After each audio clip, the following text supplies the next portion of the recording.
I was halfway to the kitchen trash can with another bottle of pills in my hand when my phone rang. I stared at the screen, recognized the hospital's number, and let it ring twice before answering. The nurse's voice was gentle, but the words hit like a freight train. "Mr. Carter, your son is here. He just found out." For a moment, I couldn't breathe. I looked down at the orange prescription bottle still clutched in my hand. 3 weeks' worth of medication, nearly untouched. I closed my eyes and whispered I was trying to protect him. "My name is Harold Carter. I'm 72 years old, and if you'd asked anyone who knew me, they'd probably tell you I was the luckiest poor man they'd ever met. I grew up outside Terre Haute, Indiana, where my father worked at a grain elevator and my mother cleaned motel rooms. I spent 43 years welding at the same manufacturing plant before retiring with aching knees, a bad back, and enough stories to fill a porch swing. My wife, Linda, was the best part of my life.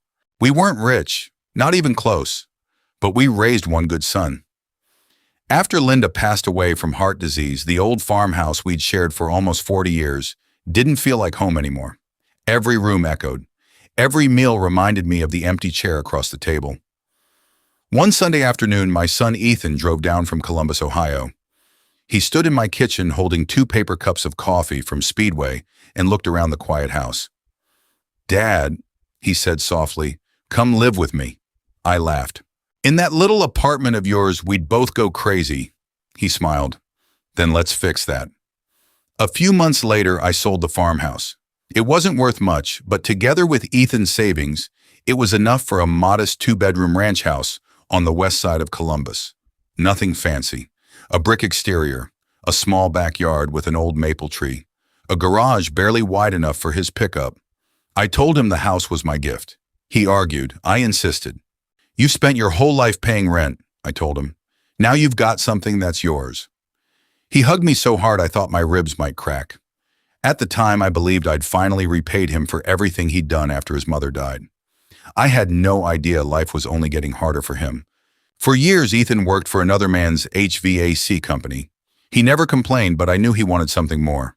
He dreamed about opening his own business building, something with his own name on the truck instead of someone else's. He saved every bonus, skipped vacations, drove the same old Ford until the paint started peeling. Then just before his 43rd birthday, he took the biggest chance of his life. He started Carter Heating and Air. The timing couldn't have been worse. Jobs came in slowly. Equipment cost more than he'd planned. Customers paid late. To keep the business alive, he mortgaged our house. He didn't tell me until the papers were already signed.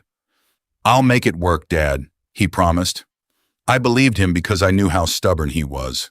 What I didn't know was how much it was costing him. Every morning before sunrise, he'd load tools into the truck and head out to service calls across Columbus. Every evening, he'd grab a quick shower change into another work shirt and leave again for a warehouse night shift on the east side of town. Some nights, I only saw him for 10 minutes. Still, before he walked out the door, he'd lean down, kiss my forehead, and smile. "Dad, just give me a little more time." I always smiled back. "Take your time, son." Neither of us realized time wasn't something either one of us could control. The first time the headaches hit, I blamed the weather. Ohio has a way of changing its mind 3 times before lunch. One day it was bright sunshine, the next it was cold rain rolling across the neighborhood. I'd lived there long enough to know my old joints complained every time the pressure changed. So when the pain settled behind my eyes, I ignored it. A couple of aspirin usually did the trick. Until they didn't. It started happening more often. I'd be sitting in my recliner watching the local news, and suddenly the room would seem to tilt. I'd close my eyes for a few seconds before everything steadied again. One afternoon, I dropped a coffee mug for no reason. Another morning, I forgot where I'd put the milk. I found it an hour later sitting in the pantry beside a box of cereal. I laughed at myself. "Guess you're getting old, Harold." There wasn't anyone around to hear it. Ethan had already left before 6. Most mornings followed the same routine. He'd make coffee while I fried 2 eggs. We'd eat together in the quiet kitchen. He'd glance at the clock every few minutes. "I'm sorry, Dad. I've got 3 service calls before noon." "I know. I'll be home around 7. "I know." Then he'd grab his tool bag, kiss my forehead, and hurry out the door. The house became silent again. I didn't mind being alone. What bothered me was knowing why he had to work so much. Sometimes I'd sit by the living room window and watch him pull away in the white Carter heating and air van. It wasn't even a new van. The logo on the side had started peeling after one hard winter. Still, every time I saw that name Carter, I felt proud. That business was his dream. I refused to become the reason it failed. One Tuesday afternoon, the headache hit so hard I nearly fell getting out of my chair. The pain wasn't sharp. It was heavy, like someone had wrapped a belt around my skull and kept tightening it. I grabbed the kitchen counter until it passed. That evening, Ethan noticed me rubbing my temple. "You okay?" "Just tired." "You want me to stay home tonight?" The question came out so fast I knew he'd already made up his mind. I forced a smile. "You miss one shift, they don't pay you." He frowned. "Dad, I'm fine." He looked at me for another second. Then he nodded. Before leaving, he rested his hand on my shoulder. "I'll make all this worth it someday. I already know you will." After he left, I watched the taillights disappear down the street. I whispered into the empty house, "I hope you never know how hard you're trying." A week later, while watering the flowers Linda used to love, everything went black. Only for a second. Maybe two. When I opened my eyes, I was lying on the grass with the garden hose still running beside me. My shirt was soaked. My hands were shaking. That frightened me. Not because I'd fallen, because I realized I hadn't told Ethan where I was going. If something worse happened tomorrow, he wouldn't even know where to find me. The next morning after he left for work, I took the number 10 Coda bus downtown to Ohio Health Riverside Methodist Hospital. I didn't tell Ethan. I didn't want him leaving work over another old man's headache. The emergency physician ordered a CT scan, then an MRI. The test took most of the afternoon. Around 5 o'clock, a neurologist walked into the room carrying a folder. He pulled up a chair instead of standing. I'd lived long enough to know what that meant. He folded his hands together. "Mr. Carter." His voice was calm. "We found a tumor." Everything after that sounded like it was underwater. Malignant, advanced, aggressive. He showed me the scan. Even without medical training, I could see it. A dark shadow sitting deep inside my brain. He explained the options carefully. Without surgery, perhaps a year, maybe less. With surgery, there was less than a 10% chance I'd survive without severe neurological damage. I listened without interrupting. Finally, I asked the only question that mattered. "If I were your father," the doctor hesitated, "what would you tell me?" He looked me straight in the eye. "I'd tell you to spend whatever time you have left with the people you love." I nodded. But as I rode the bus home that evening, I couldn't stop thinking about Ethan.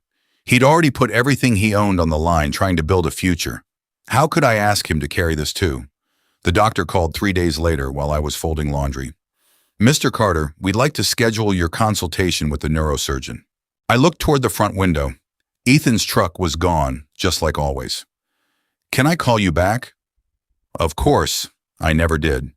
Instead, I opened the kitchen drawer where I'd tucked away the hospital paperwork beneath a stack of old utility bills. I read every page again.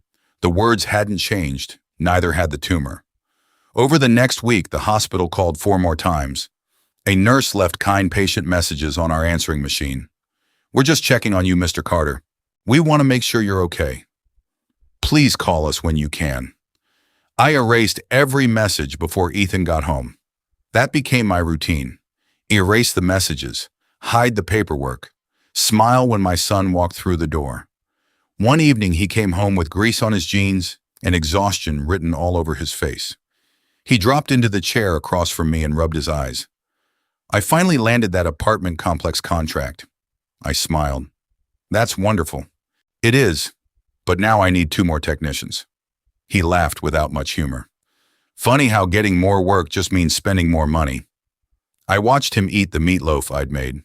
Halfway through dinner, he pulled a folded envelope from his pocket. "Mortgage payment." He set it on the table inside. "Made it by $83. He wasn't complaining. He was just tired.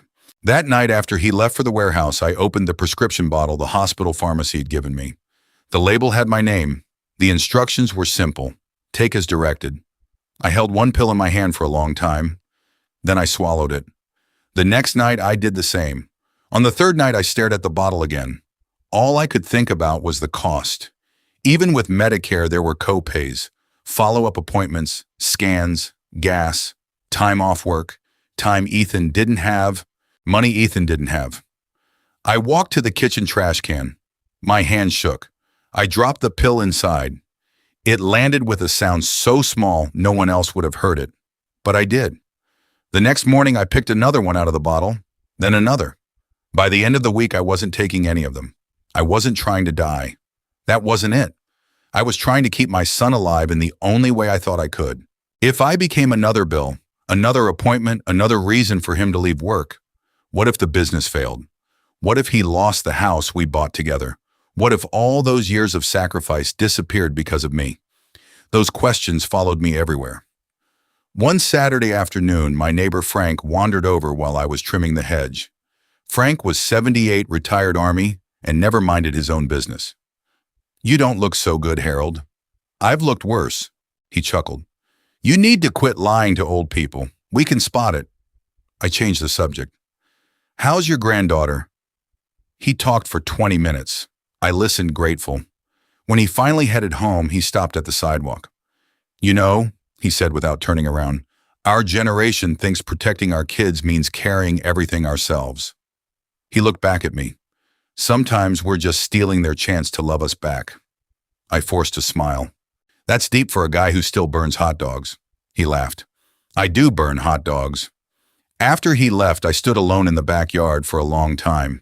His words stayed with me, but they weren't enough to change my mind.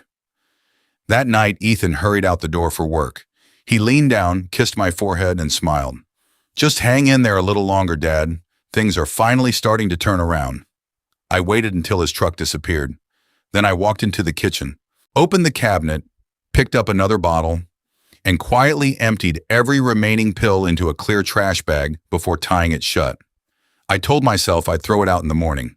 I had no idea that one simple trash bag would soon change both our lives. Tuesday was trash day. It had been Tuesday for as long as I'd lived in that neighborhood. Old habits have a way of sticking with you. I still woke up before 6, still made coffee before the sun came up, and still dragged the trash bin to the curb before Ethan left for his first service call. That morning was no different, except I hesitated before dropping the clear bag into the bin. For just a second, I almost untied it. Almost. Then I heard Ethan's boots coming down the hallway.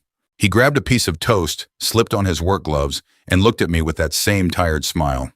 "Morning, Dad." "Morning. You need anything today?" "No." "You sure?" I nodded. He leaned over, kissed my forehead, and headed for the door. "I'll see you tonight." I watched him drive away before rolling the trash bin to the curb. By noon, I'd forgotten all about it. Around 2 that afternoon, someone knocked on the front door. Not a quick knock. 3 slow, polite taps. I opened it to find a woman in her late 50s wearing a neon safety vest with the city's sanitation department logo stitched across the front. She held a clear plastic bag in one hand. My heart stopped. "Mr. Harold Carter." "Yes." She smiled awkwardly. "I hope I'm not bothering you." "No." She looked down at the bag. "I work on the recycling route." I recognized it immediately. It was mine. The prescription bottles, the hospital receipts, the folded discharge papers, everything. "I thought maybe somebody had thrown away your medication by mistake." For a second, I couldn't find my voice. She continued gently. "Your name and phone number were on one of these papers." I swallowed. I meant to throw them away. She frowned. "All of them?" I nodded. She didn't look convinced. "My husband had cancer," she said quietly.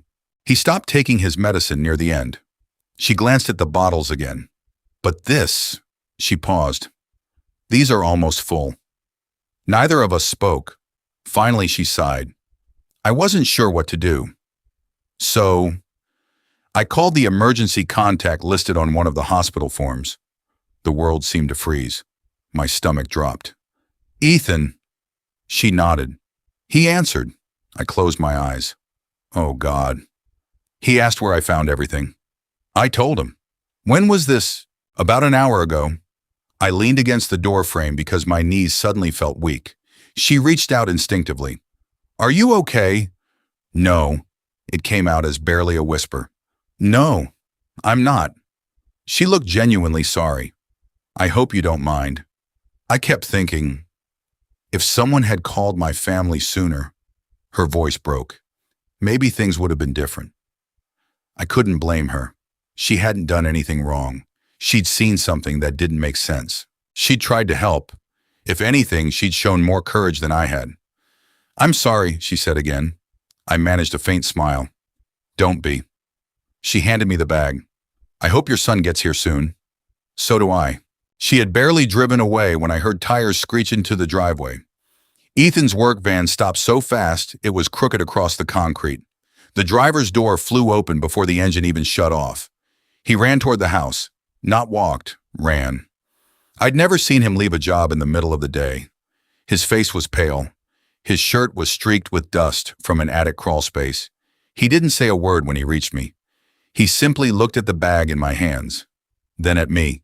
His lips trembled. Finally, in a voice I almost didn't recognize, he asked, "Dad," just one word. But inside that one word, there was fear, confusion, heartbreak, and a question I knew I'd been avoiding for weeks. I stepped aside. "Come inside, son." He didn't move, his eyes filled with tears. "Please," his voice cracked. "Tell me this isn't what I think it is." For the first time since the doctor had spoken the words brain tumor, I couldn't hide behind a smile. I looked at my son and slowly nodded. Ethan didn't say another word. He walked past me into the living room, sat down on the old couch, and stared at the floor. The house was so quiet I could hear the refrigerator humming in the kitchen. I set the plastic bag on the dining table. Neither of us looked at it. After nearly a minute, Ethan finally spoke. About a month ago, his head dropped lower. "You've known for a month?" "Yes." "And you never told me." I couldn't answer, because there wasn't an answer that would make any sense to the man sitting in front of me. He rubbed both hands over his face. "I got a call from some lady with the sanitation department." "I know. She said she found your medicine." "I know. I thought," he laughed once bitterly, "I thought maybe you'd accidentally thrown it away." I looked at him. I wish I had. He finally raised his eyes. They were red, not angry, just hurt. "So what is it?" I took a slow breath. "A brain tumor." He froze. "Is it?" I nodded before he could finish. "It's cancer." He leaned back against the couch as though someone had knocked the air out of him. For a long time he said nothing. Then he asked the question every son would ask. "Why didn't you tell me?" I looked around the room, at the photographs on the wall, one of Linda, one of Ethan graduating high school, one of us standing beside the little brick house the day we bought it. "I watched you mortgage this house." He looked away. "I watched you leave before sunrise." Silence. "I watched you come home so tired you could barely keep your eyes open." His shoulders sagged. "And every night," my voice caught, "every night you kissed my forehead before you left again." I smiled sadly. "You kept telling me you just needed a little more time." He covered his mouth with his hand. "So I decided I'd give you that time." The tears he'd been holding back finally spilled over. He shook his head. "Dad, I didn't want your dream to die because of me." "My dream," he whispered. "You are my family." I lowered my eyes. "I'm an old man." "No." His answer came so quickly it startled me. "No, don't do that." He stood up and walked across the room. For the first time since he was a teenager, he wrapped both arms around me. His shoulders shook. I could feel him trying not to cry. "You know what scared me most today?" I didn't answer. "I thought I'd already lost you." He stepped back just enough to look me in the eyes. "I don't care about the business." "Yes, you do." "I do." He nodded. "I've worked my whole life for it." He wiped his face with the back of his hand. "But if you think I built that company so I'd have something to choose over you," he stopped, "then I haven't been telling you what's in my heart." Neither of us spoke. After a while, he walked into the kitchen and came back with the hospital papers. He sat beside me. "We're going back." "They already explained everything." "We're going back anyway. The surgery isn't likely to help." "I know. The odds are terrible." I know. I don't want you spending money we don't have. He looked at me for a long moment before quietly saying something I'll carry with me for the rest of my life. Dad. He reached over and took my hand. When Mom died, I thought I was alone. He squeezed my fingers. Then every night I'd come home and I'd see your light on in the living room. His voice trembled. I wasn't working this hard because I wanted to be rich. He shook his head. I was working this hard because I wanted us to have a future. A tear rolled down his cheek. If you're here, he smiled through the tears. I still have a home to come back to. I couldn't remember the last time I'd cried. That afternoon I did. Not because I was dying, because for the first time in weeks, I finally let my son carry a little of what I'd been carrying alone. Before going to bed that night, Ethan canceled his warehouse shift, the first one he'd missed in almost 2 years. He sat at the kitchen table with a notebook, tomorrow's appointments, insurance, the neurologist, palliative care, questions for the doctors. He looked up at me. We'll figure this out together. For the first time since my diagnosis, I believed him. The next morning we walked into Ohio Health Riverside together. Not father leading son, not son leading father. Just two men trying to make sense of something neither of us had asked for. The neurologist recognized me the moment he stepped into the exam room. I'm glad you came back, Mr. Carter. So am I said. Ethan sat beside me with a notebook balanced on his knee. Every few minutes he'd write something down. Not because he didn't understand, because he was afraid of forgetting. The doctor pulled up my scans on the monitor again. The tumor hadn't disappeared, it hadn't shrunk. If anything, it looked a little larger. He explained everything carefully. The surgery was possible, but because of where the tumor was located, the odds were stacked against us. If we operate, he said, there's less than a 10% chance your father comes through without serious neurological damage. Ethan swallowed hard. And if we don't, the doctor answered honestly, we focus on comfort treatment to slow progression and quality of life. How long? He didn't answer immediately. About a year. He looked at me. Sometimes less. Then he looked at Ethan. And sometimes more. There was no miracle hidden in his words, only uncertainty. On the drive home, neither of us turned on the radio. Finally, Ethan broke the silence. I'm not asking you to gamble your life on a surgery with odds like that. I looked out the passenger window. I wasn't planning to. But I'm asking you for something else. I turned toward him. Fight. Just one word. Fight for every day you can. That evening we sat at the kitchen table drinking coffee. Neither of us touched the cups much. I've been thinking, I said. You should keep working, he laughed. I knew you were going to say that. I'm serious.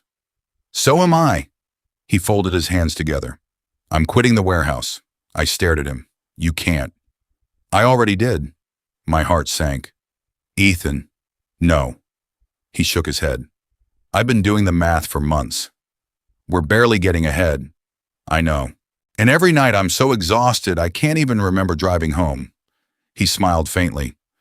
I started this business because I wanted a better life. He looked around the little kitchen. What's the point if I never actually live it? I didn't know what to say. He continued. The company will grow slower. Probably a lot slower. I might not hire another technician this year. I might have to turn down jobs. He shrugged. So be it. Then he looked straight at me. I'd rather build something that lasts 20 years than lose the people I'm building it for. I looked down at my hands. Those words settled somewhere deep inside me. For weeks I'd been trying to save his future. I never stopped to ask what future he actually wanted. Life didn't suddenly become easier. Cancer doesn't make deals. Some mornings my headaches eased. Other mornings they were so bad I had to sit on the edge of the bed until the room stopped spinning. Radiation left me tired. The medication upset my stomach. I lost weight. I lost hair. I lost more independence than I cared to admit. One afternoon, Ethan found me struggling to button my shirt. Without saying anything, he knelt in front of me and finished the buttons himself. I felt embarrassed. I can still dress myself. I know, he smiled. You usually do. He stood up and patted my shoulder. And on the days you can't, he paused. That's what family is for. I didn't answer. I couldn't. Because for the first time since Linda died, our house no longer felt like a place where two lonely men happened to live. It felt like a home again. A week later, my oncologist suggested something unexpected. Mr. Carter. She said, keeping your body moving is important. She handed me a brochure, a senior wellness center just 15 minutes from our house, exercise classes, coffee mornings, card games, support groups. I chuckled. You trying to get rid of me? She laughed. I'm trying to give you a reason to leave the house. When I showed the brochure to Ethan that evening, he smiled wider than I'd seen in months. I think Mom would have signed you up before you finished reading it. For the first time in a long while, I smiled without forcing it. Maybe I couldn't choose how much time I had left, but I could choose what to do with it. I almost didn't go. The senior center sat inside a red brick community building just off West Broad Street. Every Tuesday morning, they hosted coffee light exercise and whatever card game happened to be popular that week. I parked myself in the lot for nearly 10 minutes before getting out. I felt foolish. Like the moment I walked through those doors, I was admitting I had become an old man. Inside, a volunteer smiled and handed me a name tag. First time? Is it that obvious? She laughed. Only because everyone has that same look. She wasn't wrong. Within 15 minutes, someone had pulled me into a game of dominoes. Another gentleman insisted I try the homemade blueberry muffins, and a retired school principal named Walter informed me that losing at cards was excellent for building character. I lost 3 games in a row. Walter grinned. Looks like you've got a lot of character to build. For the first time in months, I laughed so hard my eyes watered. When I got home that afternoon, Ethan noticed immediately. What happened to you? I got hustled by 3 retirees. He raised an eyebrow. That bad? Worse. I think one of them cheated. He laughed. I've missed hearing that. So had I. Over the next few weeks, Tuesday became my favorite day. I walked a little farther. My appetite slowly returned. Some mornings were still difficult, but they weren't all difficult anymore. More importantly, I stopped waiting for the day to end. One morning after coffee, a widow named Martha sat beside me. We'd become friends over several games of dominoes. She pulled out her phone. Harold. My daughter is coming to pick me up. That's nice. She's 44. I looked at her suspiciously. So? She smiled far too innocently. She's single. I pointed a finger at her. I know that smile. What smile? The one old people get when they're about to meddle. She burst into laughter. I'm not meddling. You absolutely are. Just then, a woman walked through the front doors carrying 2 reusable grocery bags. She had kind eyes, auburn hair pulled into a loose ponytail, and the kind of smile that made people relax without realizing it. She waved at Martha. Sorry I'm late, Mom. Then she noticed me. Oh, she smiled politely. You must be Harold. I blinked. You already know my name. My mother talks. Martha looked offended. I do not. Emily laughed. You absolutely do. That was how I met Emily. A few days later, Ethan came home balancing 2 HVAC toolboxes and looking completely worn out. I mentioned meeting Martha's daughter. He barely looked up from taking off his boots. That's nice. She's a nurse. Good for her. She's single. He froze, slowly turned toward me. Dad! What? I know that look. What look? The one where you're about to interfere in my life. I tried to sound innocent. I'm simply sharing information. He pointed at me. No, I didn't even ask anything. You were about to. I smiled. Maybe. He laughed despite himself. I don't have time to date. You don't have time not to. He shook his head. I leave before sunrise. I know. I come home after dark. I know. My business still isn't where it needs to be. I nodded. Then I quietly asked, when will it be enough? He didn't answer. Instead, he looked out the kitchen window. I don't know. I walked over and rested a hand on his shoulder. Ethan, he turned toward me. I spent weeks believing I was protecting you. I was wrong. You've been doing something similar. His forehead wrinkled. What do you mean? You're postponing your whole life. He opened his mouth, then closed it again. I smiled gently. Dreams are important. So is having someone to come home to. A week later, Emily stopped by the house with a container of homemade chicken soup. I made too much, she said. We all knew she hadn't. She stayed for coffee, then dinner, then came back the following Sunday to check on me after one of my treatments. She never made a big show of helping. She simply noticed the little things. If Ethan worked late, she'd text to ask if I'd eaten.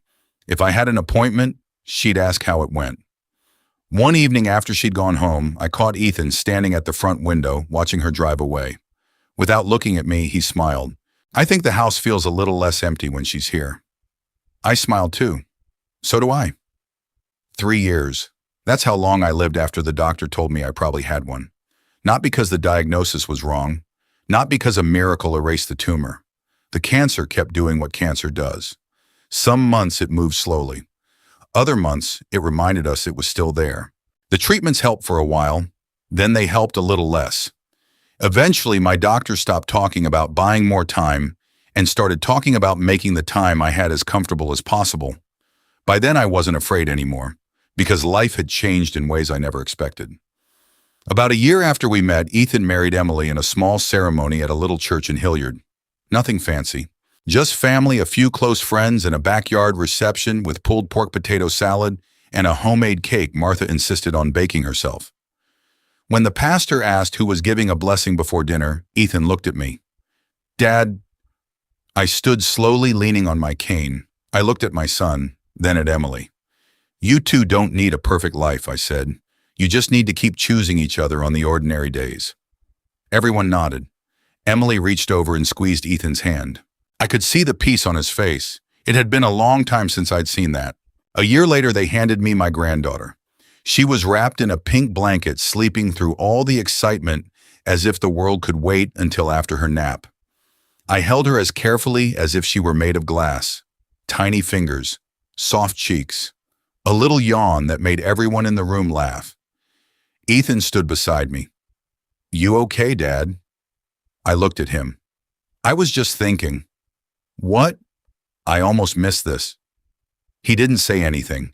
He simply rested his hand on my shoulder. Sometimes silence says everything. The business never became the biggest HVAC company in Columbus, and that was perfectly fine.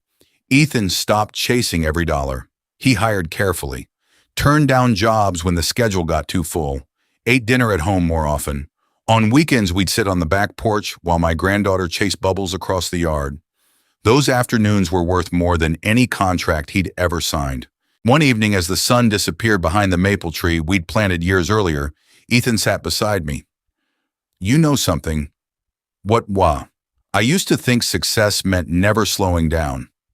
He looked toward the house where Emily was laughing with the baby inside. I was wrong, I smiled. What changed your mind? He looked at me. You did. Near the end, hospice nurses visited the house a few times each week. The pain was harder to ignore. Walking became difficult. Talking took more effort. But I was home, exactly where I wanted to be. One quiet morning, Ethan helped me onto the back porch. We watched the birds gather around the feeder. After a long silence, I said, Promise me something. Anything. When your little girl grows up. He nodded. Don't let her wonder whether work matters more than family. His eyes filled with tears. I promise, I smiled. That's all I needed to hear. A few days later, with Ethan holding one hand and Emily holding the other, I closed my eyes for the last time. I wasn't leaving my son alone anymore. He had a wife who loved him, a daughter who adored him, and a home filled with laughter. That was enough. More than enough. If my story reminds you of someone you love, don't wait for the perfect time to tell them. Life rarely follows the schedule we make for it. Sometimes the greatest gift we can give the people we love isn't money or success. It's simply our presence while we're still here. Thank you for spending this time with me. I hope you'll carry this reminder into your own family and perhaps share it with someone who needs to hear it.